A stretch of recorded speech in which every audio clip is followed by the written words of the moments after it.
Halo Rema, sahabat Rema, pemirsa Rema. Kita jumpa kembali dan hari ini kita masih dengan Bang Mario, Pastor Mario. Gimana Bang? Aman. Di episode sebelumnya kita sudah bahas tentang LGBT. Tak selama atau pelangi tak selamanya indah. Nah hari ini kita bicara isu yang sama pentingnya. Dan ini satu isu yang fundamental dan sudah merambah di dalam kekristenan. Bicara tentang kekristenan itu kan banyak warnanya saat ini. Nah, kadang-kadang kita nggak bisa bedain mana warna kekristenan yang sejati dan mana warna kekristenan yang palsu lah istilahnya, brother. Tapi sebelum lebih jauh aku nanya ke brother dan Bang Mario, kita masih kasih tahu lagi. Ya, kita masih dari tempat cozy di daerah Jakarta Selatan di Kebayoran Baru, yaitu di Bali Notes Terrace, brother. Yes. Jadi untuk teman-teman yang ada di Jaksel, silakan datang ke tempat ini untuk menikmati kopi, makanan-makanannya mantap-mantap. Oke, warna kekristenan yang sejati. Baru-baru ini kan viral, brother, di mana-mana. Khususnya di kalangan orang Kristen ya. Iya. Topik tentang atau gerakan Kristen progresif. Ya. Mereka pun menamakan diri mereka tuh Kristen. Ya. Dan memang Kristen tuh harus progresif. Nah, masalahnya progresif kemana nih ya kan? Benar. Nah, mungkin dalam hal ini yang paling berkompeten dari kita berdua kalau bahas tentang ini, brother ini. Kita serahkan pada Kita serahin ke dia. Coba brother bisa kasih dulu pengantar terkait tentang sebetulnya Kristen progresif ini apakah ya baru sekarang ada atau memang sudah ada sejak dulu? Kan di Indonesia kan ada tuh influencer, tiktokers lah kita bilang, bahkan pendeta juga dia. Dia memilih untuk jalur saya ini Kristen progresif. Ada beberapa statement-statement dia yang kontroversial lah, yang tidak sesuai dengan tidak sesuai dengan Alkitab. Dan meledak. Lucunya, bro. Banyak pengikutnya. Dan digandrungi ya, Iya, dan kadang-kadang orang nggak bisa bedain mana Kristen yang betul-betul sejati dan mana yang menurut kita ya progresif, tanda kutip palsu lah. Menyimpang. Coba, bro, kasih pengantar soal dari mana sih Kristen progresif ini? Ya kalau kita bicara tentang sejarahnya kurang lebih di abad ke-20 lah. Terus kalau saya mau tekankan ya bicara tentang gerakan ini, sebenarnya tidak ada yang baru dari gerakan ini. Pandangannya itu kalau kita lihat pemahaman atau pandangan dari kaum liberalisme itu ada, bahkan spirit postmodernisme itu ada pada gerakan Kristen progresif. Misalnya kita pernah dengar mungkin Jesus Seminar, Yesus Sejarah, ya kan tokoh-tokoh mereka itu terang-terangan tuh menolak hal-hal yang kita yakini secara tradisional gitu loh. Misalnya Yesus itu adalah Allah, dia mati untuk menebus dosa kita, terus melakukan berbagai macam mujizat, itu ditentang sama mereka. Misalnya Rudolf Bultmann, ya kan seorang yang terkenal dengan istilah demitologisasi. Jadi semua kasus tentang hal-hal yang supernatural, mujizat itu harus dibuang dari Alkitab. Nah, spirit itu yang diwariskan oleh kaum Kristen progresif gitu loh. Nah, nanti kita akan sampai pada kesimpulan ini dan menjelaskannya gitu loh. Boleh kasih disclaimer dulu apa kesimpulannya? Kristen progresif itu layak nggak disebut Kristen? Bagi kita sih enggak. Karena apa? Karena hal-hal yang menjadi inti dari kekristenan ditolak sama mereka.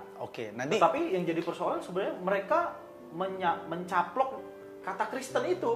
Itu jadi masalah. Itu kan? Gitu loh. Ya. Sementara kita nggak setuju. Betul. Mereka tetap menamakan diri mereka Kristen saat gitu loh. Hal yang mewarnai kekristenan itu ditolak sama mereka. Gitu. Jadi berarti gini, bisa mention salah satu tokoh mereka yang paling yang terkenal siapa di awal-awal? Brian Zenz lah. Brian Zenz yang lagi terkenal banget lah. Ada beberapa tokoh sih. Ya, dan mereka-mereka ini punya pandangannya itu yang sangat vulgar sekali dan salah satunya kontroversial. Misalnya gini, bagi mereka Yesus itu bukan mati untuk menebus dosa, tapi sebagai role model dalam hal pengampunan. Jadi kita harus belajar mengampuni seperti Yesus. Ini berarti ini ngeri sedap ini. Yesus hanya dipahami sebagai model pengampunan. Iya, teladan pengampunan. Pertanyaannya, iya. Pertanyaannya bagi mereka itu Yesus mati karena apa? Karena mati menyampaikan kebenaran, menyuarakan kebenaran kepada para penguasa pada waktu itu. Makanya dibunuh dengan cara Hampir sama dengan Sokrates dong kalau kita belajar. Sokrates kan waktu itu mati minum racun karena dia menentang kebenaran umum pada saat itu. Jadi dia dihukum minum racun gitu. Kalau seperti itu, maksudnya tokoh yang agung Tuhan kita Yesus Kristus ini sama dong kematiannya di kayu salib itu dengan ya tokoh-tokoh moral pada umumnya. Iya. Jadi bagi kita Yesus mati sebagai korban untuk menebus dosa itu sebuah keyakinan yang kita ciptakan. Bagi mereka justru pada waktu itu Yesus jadi korban. Sebenarnya hal yang Brother Rosson sampaikan ini kan fundamental bagi iman Kristen. Iya. Kematian Kristus menebus dosa itu fundamental. Iya, makanya nanti kita mau tebus nih. mau kita bahas. Kita bahas sih. Iya kan? Terkait dengan tadi salib Yesus. Apakah memang salib Yesus itu bukan dalam konteks untuk menebus dosa, hanya dalam konteks untuk mengampuni? Nah, ini kan seram. Nah, mungkin kita bisa bahas, brother ya, langsung secara teologis karena memang gini. Cara membahasnya sebelum lebih jauh kan tadi Yesus role model pengampunan. Ya. Oke. Which is dalam hari ini karena kita di Jakarta Selatan, kita harus pakai which is literally exactly, hopefully pembahasan kita ini bisa memberkati banyak orang. Nah, kita mulai dari yang paling esensial dulu. Terkait dengan kematian Kristus itu hanya sekedar role model untuk pengampunan. Sementara kita yang meyakini dalam konstruksi historis Yesus mati, tapi ada makna filosofis dan teologisnya juga. Dia mati untuk dosa-dosa kita kan. Nah, mereka nggak mengakui Yesus mati untuk dosa-dosa kita. Nah, bagaimana pandangan Kristen tradisional yang sifatnya ortodoks yang menyikapi ini, brother? Mungkin brother bisa sampaikan. Nanti aku angkat lagi beberapa isu. Tapi ini dulu soal Yesus mati di kayu salib itu karena menembus dosa manusia. Data-data Alkitabnya tolong sungguhkan. Sebenarnya data-data Alkitab itu bukan hanya banyak tapi eksplisit. Bukan hanya banyak tapi eksplisit. Sehingga kita punya keyakinan yang dibangun di atas fondasi yang sangat kuat, very strong. Terlepas dari nanti dalam tanda petik nih ya, banyak cacian, banyak hinaan, tuduhan terhadap keyakinan kita yang dalam tanda petik dianggap sebagai sebuah kebodohan, sesuatu yang memalukan tentang salib. Kita bisa bahas nanti kenapa Yesus harus mati menyelamatkan kita dengan cara disalibkan. Tapi pertanyaannya, mengapa sih, ya kan? Mengapa sih harus ada Yesus yang adalah Allah itu menyelamatkan kita datang ke dunia? Itu yang gak kalah penting sebenarnya. Nah, kita mulai dari kitab Kejadian. Kitab Kejadian pasal 3 itu kan menceritakan tentang kisah kejatuhan, brother.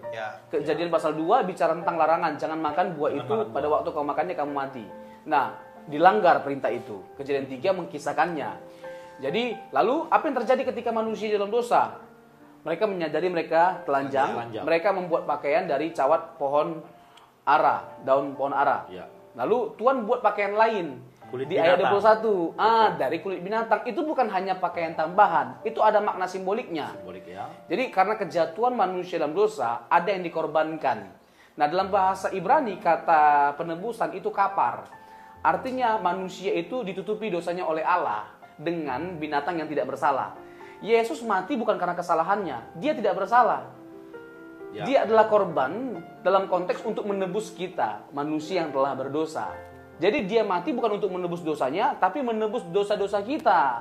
Nah, itulah nanti disinggung sama Yohanes 1 ayat 29. Lihatlah anak domba Allah yang menghapus dosa dunia. Coba sekarang kita lihat teks-teksnya, yang menurut saya bukan hanya banyak kayak tadi ya, tapi very clear, eksplisit, jelas gitu loh. Misalnya mana saja itu, Pastor? Ada beberapa ayat lah ya yang akan kita quote gitu loh. Misalnya Roma 3 ayat 25 misalnya. Roma 3 ayat 25. Roma 3:25. Kristus Yesus telah ditentukan Allah menjadi jalan pendamaian karena iman dalam darahnya. Hal ini dibuatnya untuk menunjukkan keadilannya karena ia telah membiarkan dosa-dosa yang telah terjadi dahulu pada masa kesabarannya. Ya, itu kan jelas kan, eksplisit kan. Jadi Yesus Kristus telah ditetapkan oleh Allah sebagai jalan pendamaian. Artinya, bisa nggak ada pendamaian kalau Yesus tidak ada? Tidak mungkin. Jadi, bukan dia jadi korban karena dia menyatakan kebenaran kepada para penguasa. Bukan. Memang Tuhan telah tentukan dia sebagai jalan pendamaian. Jalan ya. Iya, nggak mungkin ada pendamaian, keselamatan, pengampunan dosa tanpa ada Yesus. Korban Kristus. Iya. Nih, coba aku coba untuk memberikan komparasi dari pandangan salah satu pandangan penganut Kristen progresif soal korban tadi. Namanya Rob Bell. Ya, dia Robson ya. Bukan Robson. Kalau Robson itu kan berada. Apa kepanjangan Robson? Robert perampok, San anak perampok. Nah, sekarang sudah jadi Dirohanikan anak perampok jiwa-jiwa bagi kemuliaan Oh, Kristus. haleluya. Baiklah kalau gitu, kita baca dulu pandangannya si Rob Bell. Rob Bell bilang gini, Bro. Allah tidak menetapkan sistem korban. Manusia yang melakukannya. Sistem korban berkembang ketika manusia mengembangkan berbagai ritual untuk membantu mereka mengatasi rasa bersalah dan rasa takut.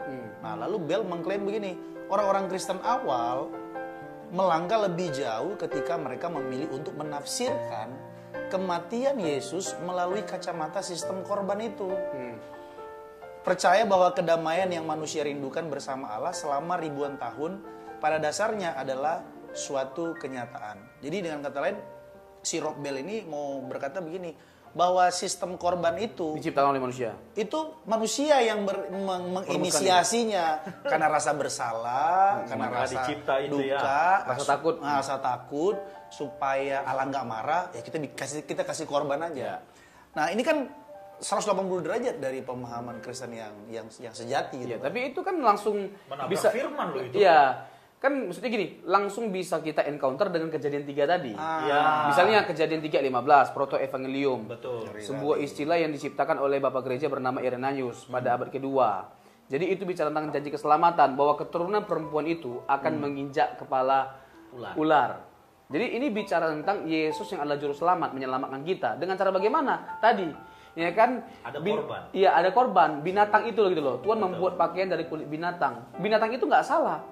Jadi kapar itu artinya ditutupi. Allah menutupi dosa kita dengan menggunakan binatang yang tidak bersalah.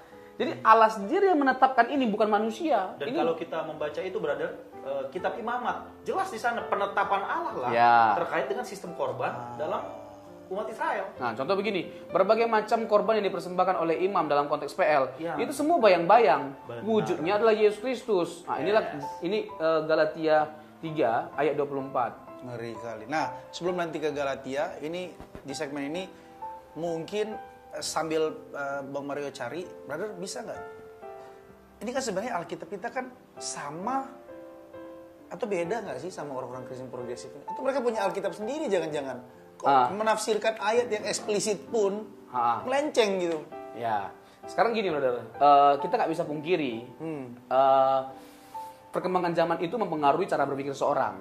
Tadi kan kita sedang ada di zaman postmodernisme, bahkan post-truth gitu loh. Yang orang Sekarang udah post-truth. Iya, orang nggak peduli dengan kebenaran dan tidak ada kebenaran. Tidak ada kebenaran yang mutlak.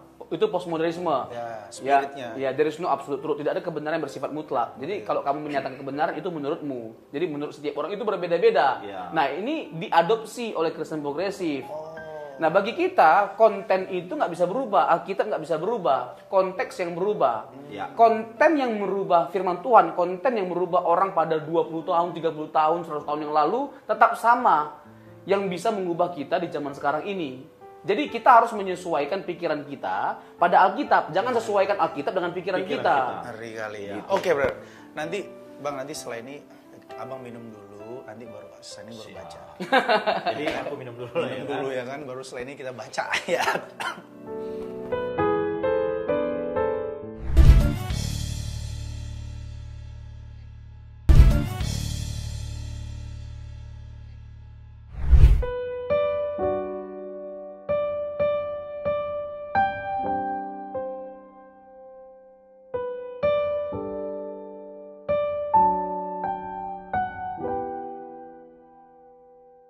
Oke, jadi aku baca ya. Baca dulu, Galatia 3 ayat 24. Jadi hukum Taurat adalah penuntun bagi kita sampai Kristus datang supaya kita dibenarkan karena iman. Ya, jadi semua nubuatan yang dalam PL, semua tindakan korban yang dipersembahkan oleh imam itu merujuk kepada Yesus Kristus, gitu loh. Dan sifat dari Yesus Kristus sebagai korban itu final dan sempurna. Nanti Ibrani itu menegaskan hal itu terkait dengan bukan hanya bicara tentang superioritas Kristus, tapi finalitas Yesus Kristus. Ngeri kali. Sebagai juru selamat. Ya, sebagai juru selamat. Jadi dia mati satu kali untuk selama-lamanya.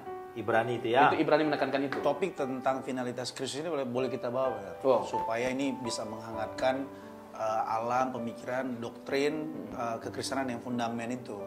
Tapi sejauh ini, benar, ini kan Kristen progresif ini bisa dibilang digandrungi anak-anak muda, dan bahkan orang-orang urban lah, kalau kita nggak bicara daerah ya, tapi di Jakarta sendiri orang seneng loh nonton atau ikut movement dari Kristen progresif, apalagi influencer atau selebgramnya kan punya followers yang jutaan, benar.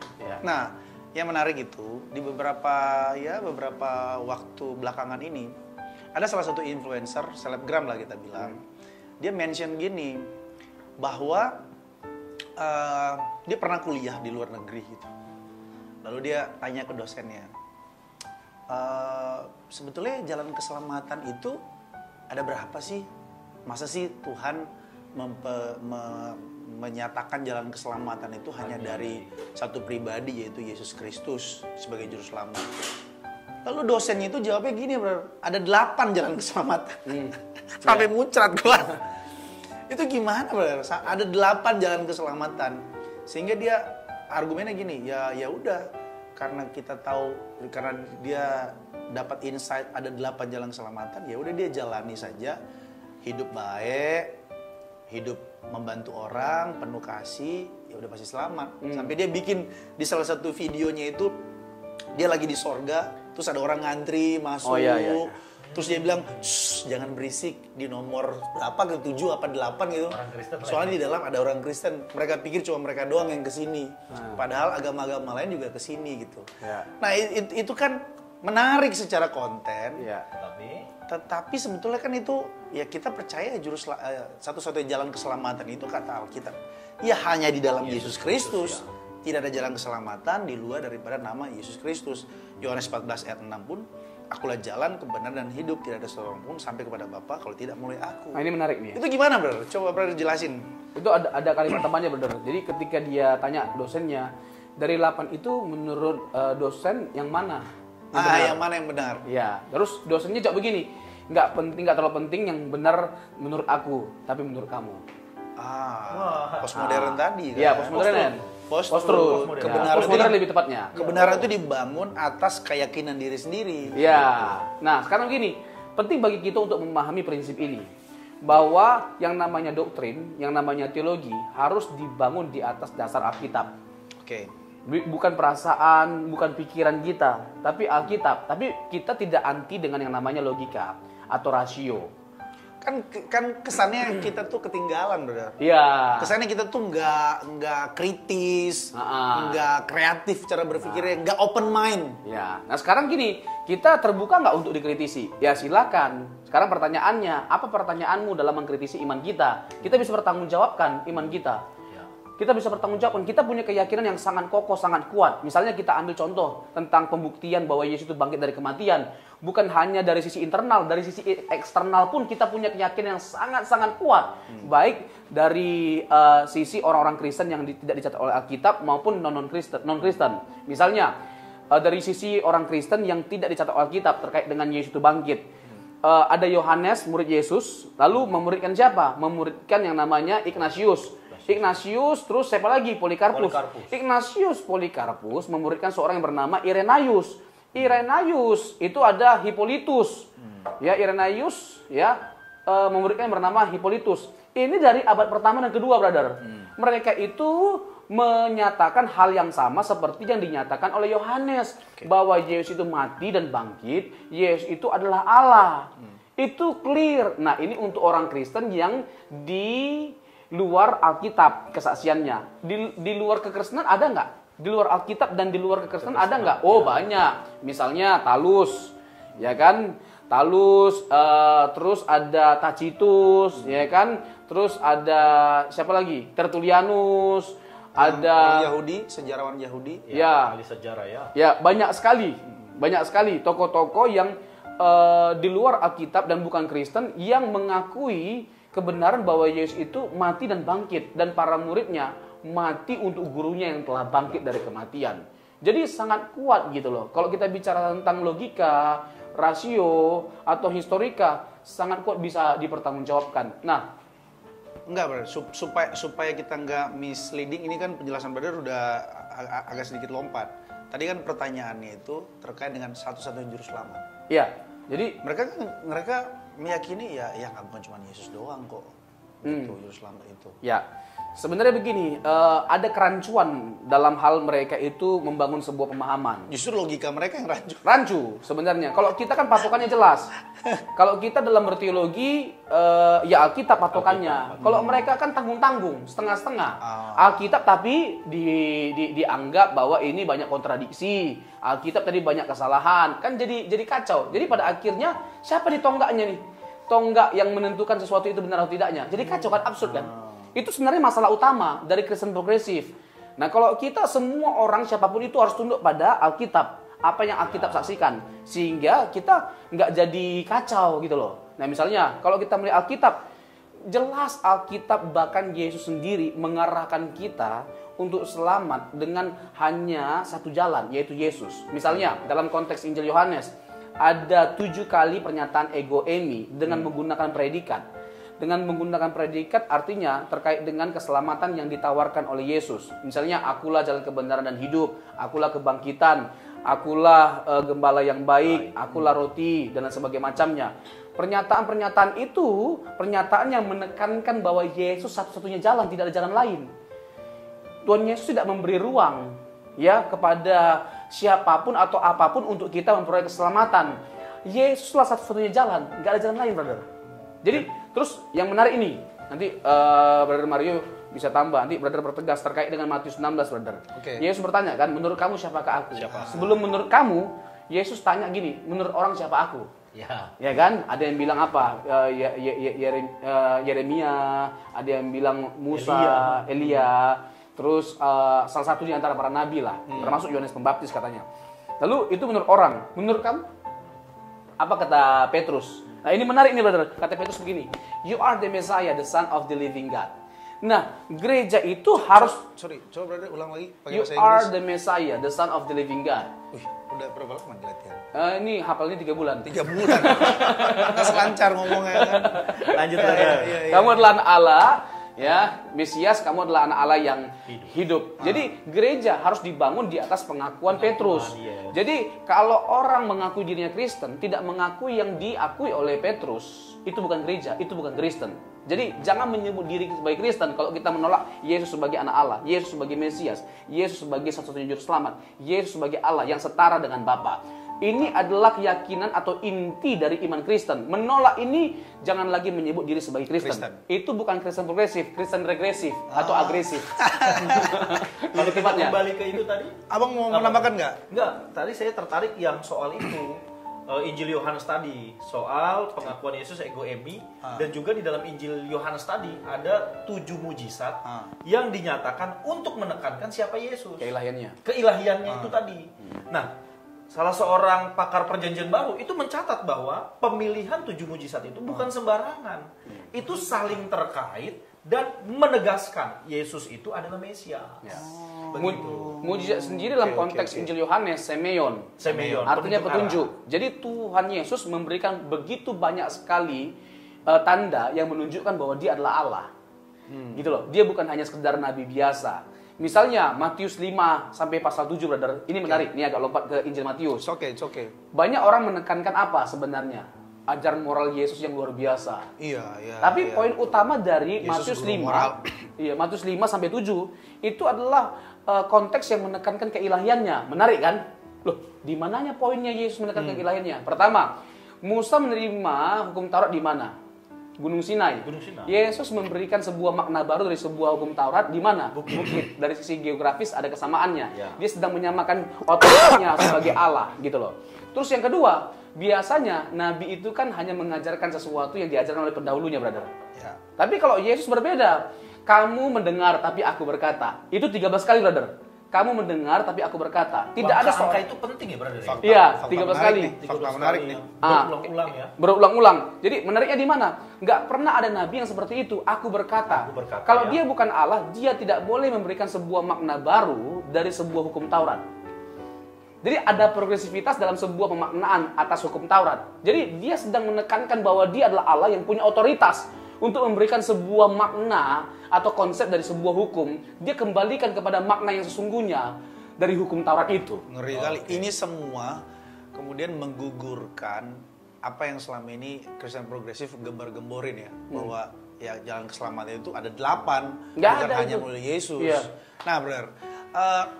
Ini kita waktu sebentar lagi, tapi aku mau kasih lagi salah satu argumen mereka nih. Allah itu kan kasih, brother. Kok bisa Allah yang kasih itu membuat neraka? Kata mereka. Aku tadi mau masuk ke ranah ini. Iya kan? Karena gini. Allah itu kan kasih, masa dibuat neraka sih? Terkadang orang berpikirnya gini, kan simplicity kan jadinya. Iya. Beriman itu ribet banget sih, harus begini nih, kayak Brother Robson nih. Apa harus kayak begini semua orang Kristen ribet gitu? Coba lah yang simple, kan Allah itu kasih.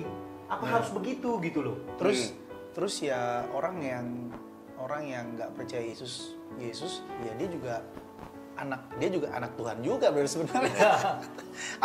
Apakah memang Bisa disebut anak Tuhan? apakah seseorang itu bisa disebut sebagai anak Tuhan atau anak Yesus atau anak Bapa ketika dia nggak percaya Yesus? Tapi hidupnya baik, brother. Baik itu tadi. Ya kalau orang baik lah. Kalau orang yang baik begitu masuk neraka, udah saya nggak mau jadi. Coba Yohanes 1 ayat 12. Yohanes 1 ayat 12. Kasih. Kita mulai dari pertanyaan yang terakhir. Nanti closing statement brother aja. Boleh. Yohanes 1 ayat 12. Tetapi semua orang yang menerimanya diberinya kuasa supaya menjadi anak-anak Allah, yaitu mereka yang percaya dalam namanya. Artinya tidak mungkin orang bisa disebut sebagai anak Allah kalau tidak percaya. Tidak percaya kepada Yesus. Itu jelas kan teksnya. Jadi kita gugur langsung gitu loh. Jadi kita nggak memberi ruang terhadap berbagai macam kemungkinan yang lain. Kalau bertabrakan dengan ayat-ayat Alkitab. Nah, tadi terkait dengan Allah itu kasih. Oh jelas, Allah itu kasih. Tapi apakah Allah yang kasih itu meniadakan penghukuman? Sekarang begini leh. Dalam konteks dunia ini, sering kita mendapati ada orang, bahkan banyak orang yang tidak mendapatkan keadilan. Bahkan di pengadilan pun tidak ada keadilan. Di dunia sekarang begini. Pengkhotbah begitu juga ya. Sekarang logikanya lah. Di mana lagi mereka mengharapkan keadilan ditegakkan kalau bukan di penghakiman Tuhan. Di keadilan Tuhan. Gitu loh. Di penghakiman Tuhan. Disitulah tempat di mana Allah menyatakan keadilannya secara sempurna dan memberikan hak bagi setiap kita, membela hak kita yang seharusnya mendapatkan keadilan. Allah sendiri yang akan membela kita di hari penghakiman nanti gitu loh. Jadi Allah itu kasih, amin, absolutely. Tapi sifat Allah itu bukan hanya satu. Allah itu punya banyak sifat. Allah itu adil, Allah bijaksana, Allah itu berkuasa, Allah berdaulat. Jadi kita harus mengharmonisasikan seluruh sifat-sifat Allah dalam kita memandang Allah atau membangun sebuah teologi. Mantap. Begitu, brother. Thank you, brother. Thank you, Bang Mario, Pastor Mario. Thank you untuk kita semua. Sampai jumpa di program Rema selanjutnya. Tuhan Yesus memberkati kita semua. Mantap.